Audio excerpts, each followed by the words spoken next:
दोस्तों, हमारी कहानी चल रही थी जूली। ये कहानी का भाग 12 है।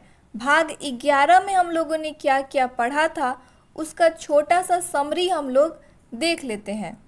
15 साल बाद दक्ष हार्वर्ड से लौटकर अपना स्टार्टअप शुरू करने का फैसला करता है, जबकि श्री भी बेंगलुरु में अपना सपना पूरा करने निकलती है। रास्ते में उसकी मुलाकात सिद्धार्थ से होती है और तूफानी रात में दोनों के बीच अनकही नज़दीकियां जन्म लेने लगती हैं।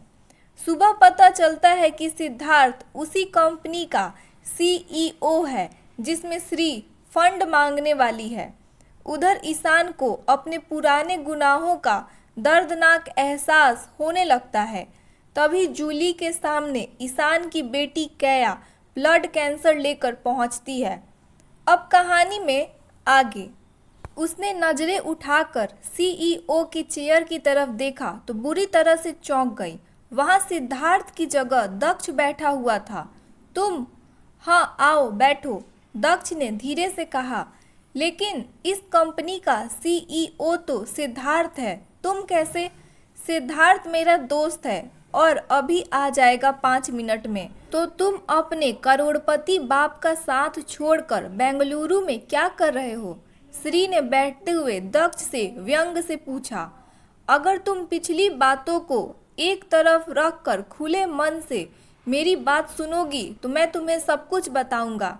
वैसे अभी मैं दिल्ली मॉम के पास रहकर आ रहा हूँ, दक्ष ने शांति से जवाब दिया।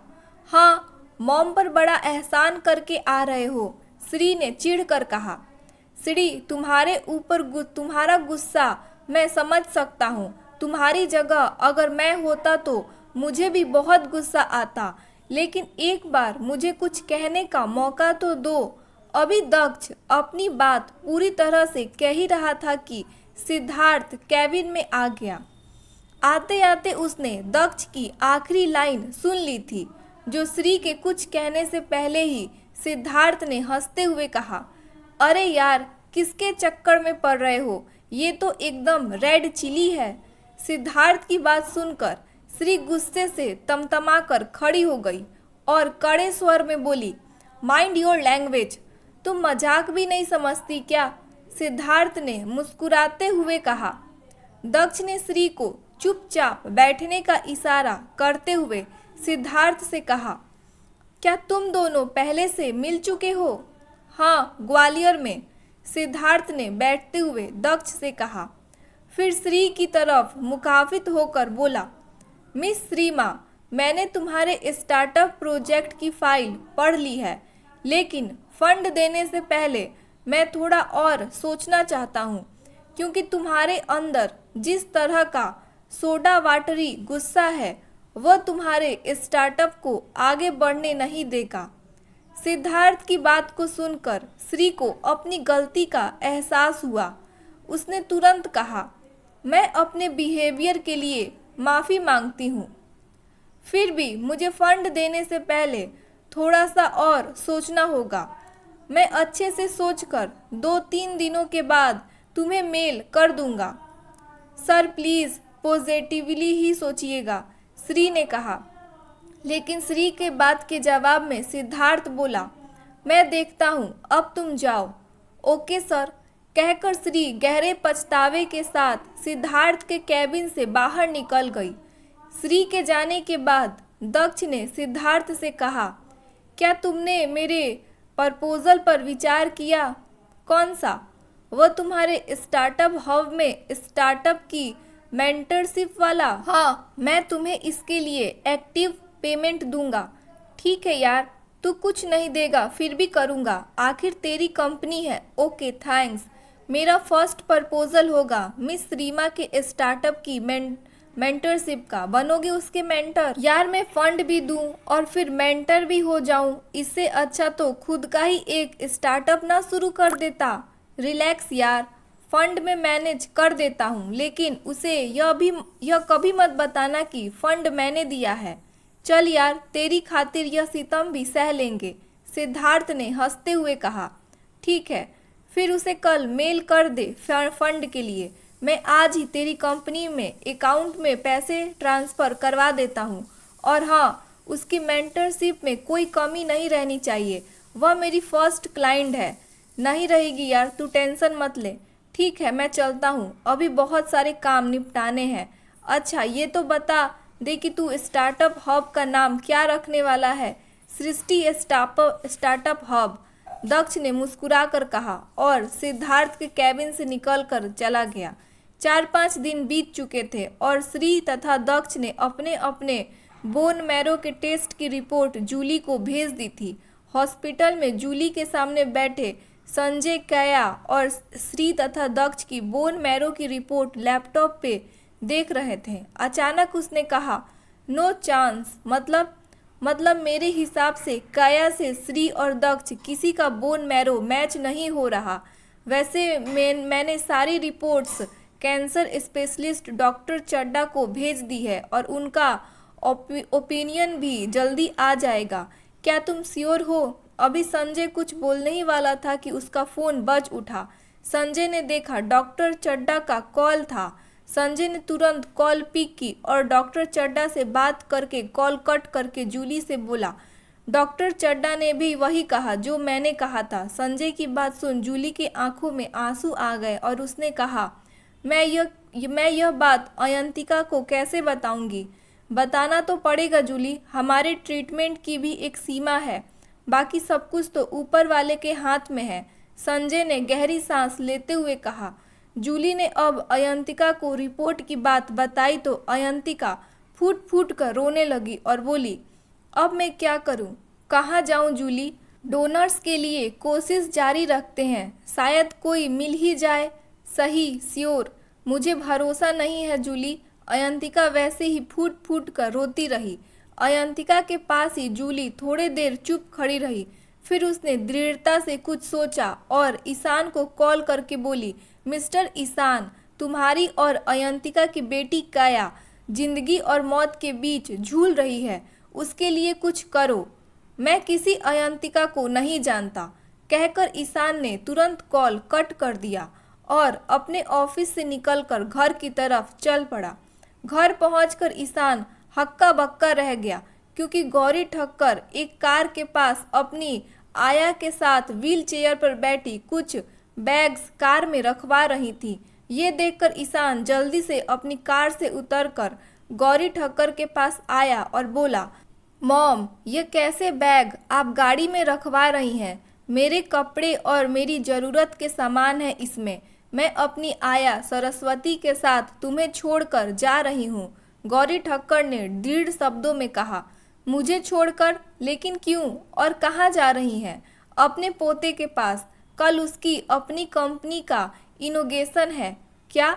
उसने मुझे कुछ नहीं बताया। नहीं, वह अपनी माँ के नाम पर कंपनी स्टार्ट कर रहा है।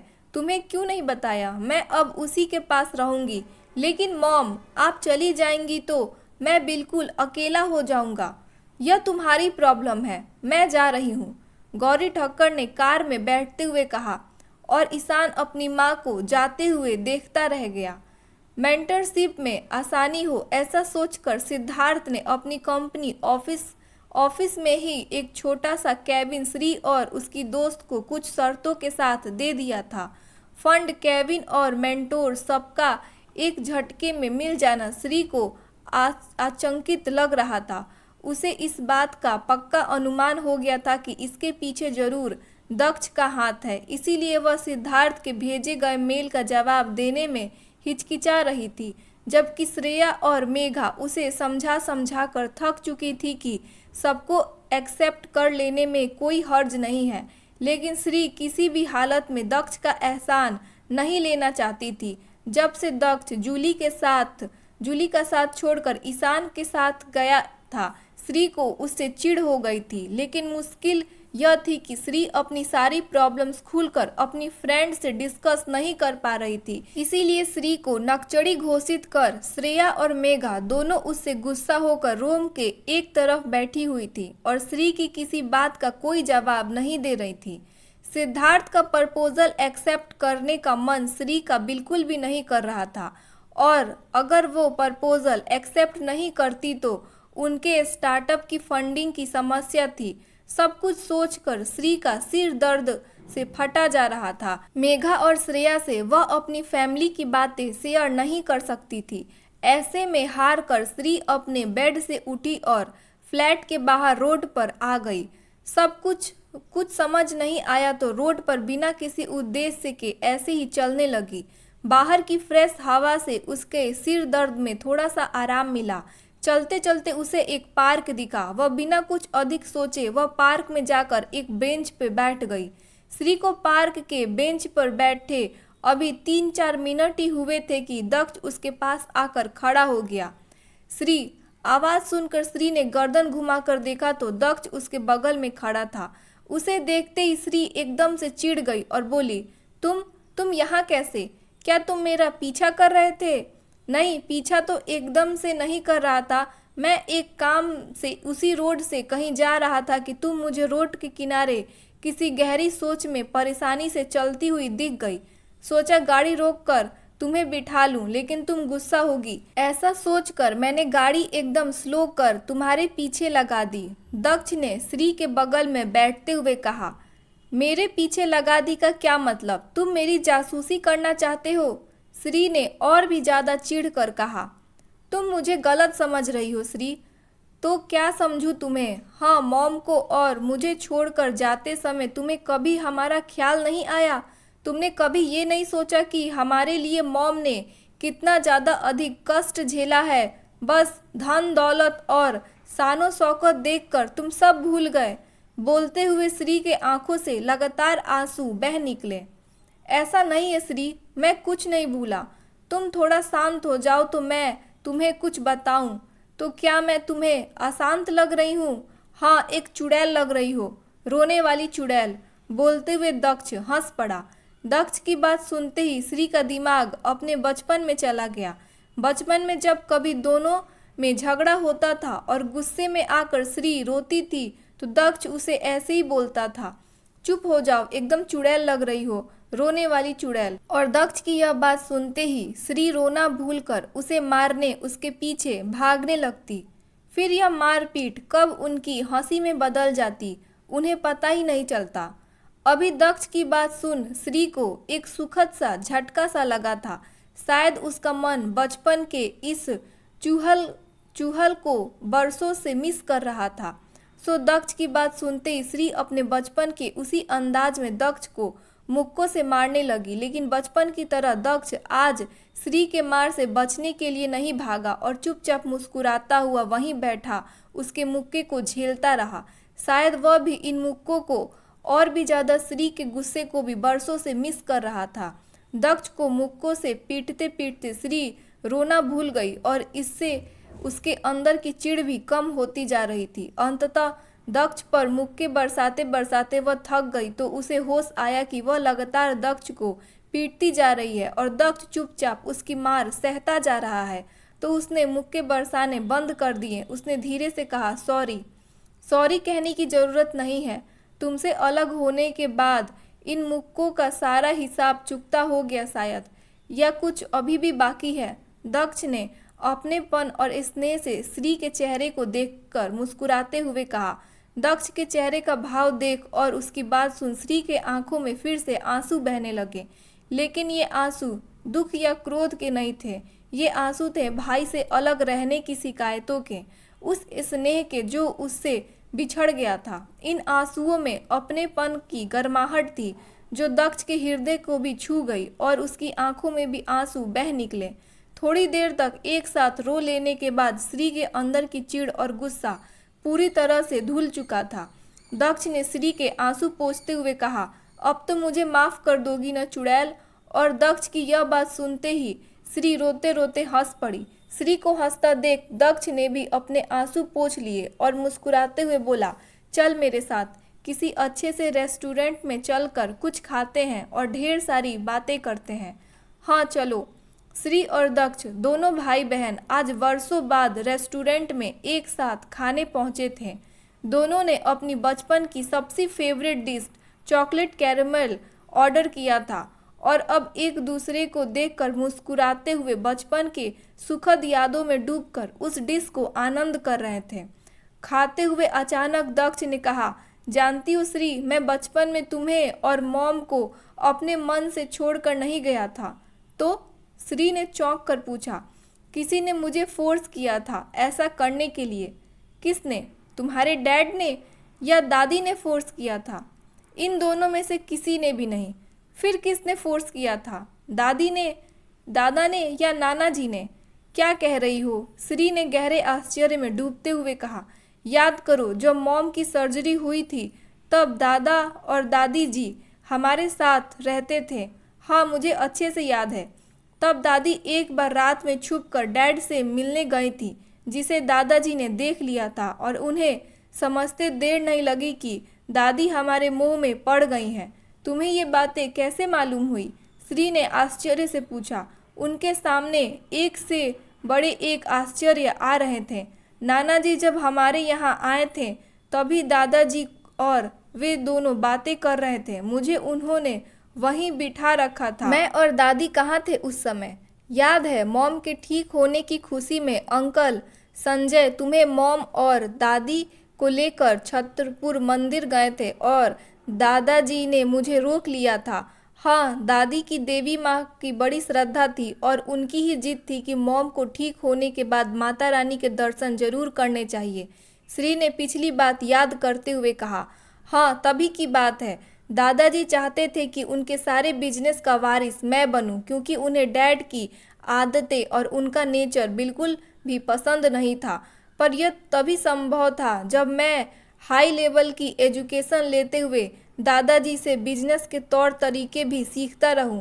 दादाजी की इस बात को सपोर्ट नाना जी ने भी किया और फिर दोनों ने कई तरह की बातें कर मुझे डैड के साथ रहने के लिए मना लिया और तुम मान गए। एक बार भी मॉम के बारे में नहीं सोचा कि उन पर क्या बीतेगी। मैंने उन्हीं के बारे में सोचा। आज मैं इस स्थिति में हूँ कि मैं जो चाहूँ वो कर सकता हूँ। दादाजी अपनी कंपनी के 60% शेयर मेरे नाम कर दिए गए हैं। दक्ष ने मुस्कुराते हुए कहा। क्या कह रहे हो? तो तुम्हारे डैड के पास क्या है? श्री ने आश्चर्य से पूछा। सिर्फ 20% शेयर है और मेरे शेयर्स के कारण वे कंपनी के सीईओ बने हैं। कहते हुए दक्ष के चेहरे पर मुस्कान और गहरी होती जा रही थी। क्या? हाँ, कल मेरी कंपनी का इनोग्रेशन है, तुम जरूर आना। मॉम, अंकल, ओम, दादी सभी आ रहे हैं। तू नई कंपनी खोल रहा है? हाँ, सृष्टि स्टार्टअप हब। क्या, मॉम के नाम पर? हाँ भाई, तू तो ग्रेट है, तू तो छुपा रुस्तम निकला। श्री ने खुश होते हुए कहा। मेरा आगे का प्लान सुनेगी तो उछल पड़ेगी। श्री के कॉम्प्लीमेंट से उत्साहित होकर दक्ष ने कहा। अब बता भी, यह सब जब स्टेबल हो जाएगा तब मॉम के लिए एक हॉस्पिटल की पूरी रेंज खोलूँगा। अपने देश का सबसे बढ़िया हॉस्पिटल होगा वो, जिसमें सभी मॉडर्न हेल्थ फिजिशियंस होंगे और वो भी मिनिमम रेट पर, ताकि हमारे देश के गरीब लोग भी बेस्ट हेल्थ सर्विस अफोर्ड कर सकें। साथ ही देश के सभी छोटे बड़े शहरों में वो हॉस्पिटल होगा और मॉम उसकी डायरेक्टर होंगी। दक्ष ने एक सांस में अपनी फ्यूचर प्लान भी श्री को सुना दिया। दक्ष का प्लान सुनकर श्री को खुशी बर्दाश्त नहीं हुई और वो अपनी जगह से उठकर दक्ष के पास आकर उसे बाहों में भरती हुई बोली, you are best son in law in this world.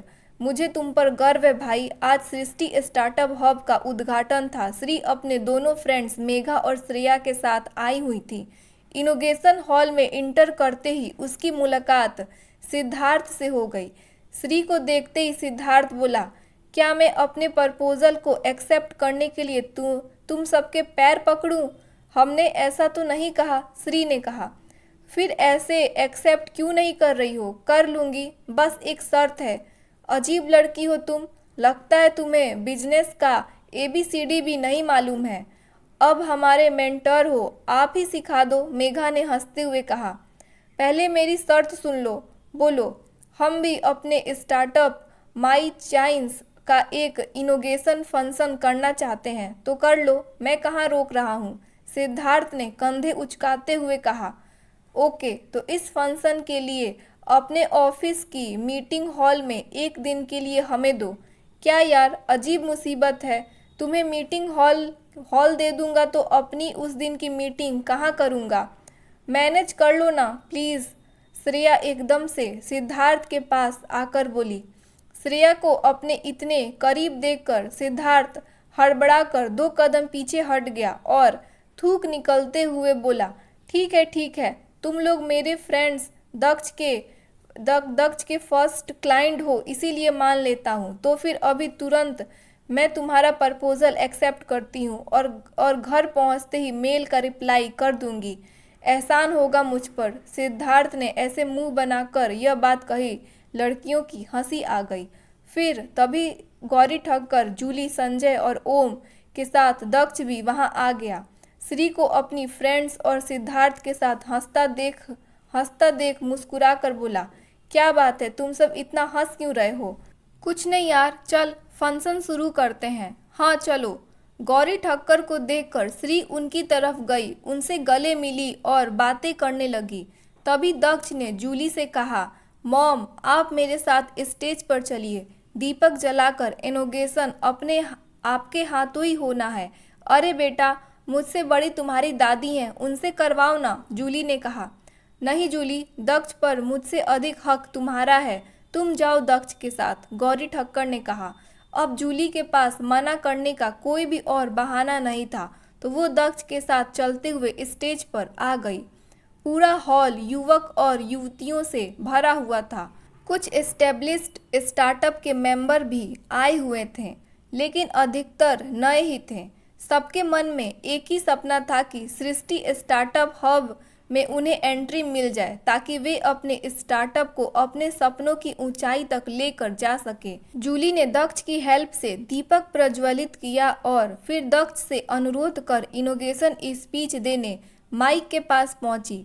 Speech शुरू करने से पहले खुश होकर जूली ने पूरे हॉल पर नज़र दौड़ाई और अचानक वो चौंक उठी और परेशान सी हो गई।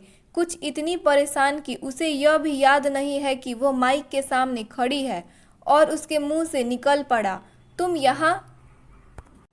दोस्तों, हमारी इस कहानी जूली का एक अंतिम पार्ट कल आएगा। आपको कहानी कैसी लग रही है मुझे कमेंट बॉक्स में ज़रूर बताइएगा। कहानियाँ विद रिया चैनल को सब्सक्राइब जरूर कर लीजिएगा ऐसे ही इंटरेस्टिंग कहानियों के लिए।